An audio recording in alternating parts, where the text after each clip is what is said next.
আরে বাপরে, এটা কি? সামনে তো একটা মুরগি দেখে বলে মনে হচ্ছে, যাই আমি মুরগিটিকে খেয়ে ফেলি। আমার তো অনেক খিদা লেগেছে, যাই আমি চুপে চুপে মুরগিটিকে খেয়ে ফেলি।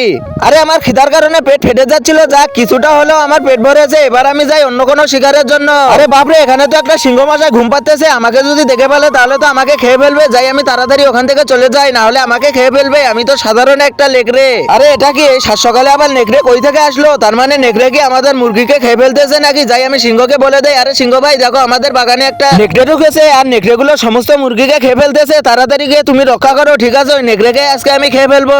তার আগে বন্ধুরা, তোমরা যদি এই ফটোটিকে ভালোবেসে থাকো অবশ্যই চ্যানেলটি লাইক এবং সাবস্ক্রাইব করে দিবে। আরে ওই নেকড়ে, তাড়াতাড়ি আমার কাছে আয়। তুই এখানে কেন এসেছিস? আমি থাকতে তোর কোনো দাদাগিরি চলবে না। আরে দয়া করে আমাকে ছেড়ে দাও, আমি কখনোই এই বনে আর আসবো না। আরে না, একে কখনোই ছেড়ে যাবে না। আরে ঠিক আছে, আমি তোকে মাফ করে দিতে পারি, কিন্তু একটা সত্য আছে, এই জঙ্গল ছেড়ে তোকে অনেক দূরে চলে যেতে হবে। আরে হ্যাঁ, তাই আমি চলে যাব, কিন্তু আমাকে ছেড়ে দাও আজকের মতো। ঠিক আছে, আজকে তোকে আমি ছেড়ে দিলাম। তাড়াতাড়ি যান বাঁচাতে চাস তো এখান থেকে পালিয়ে যা।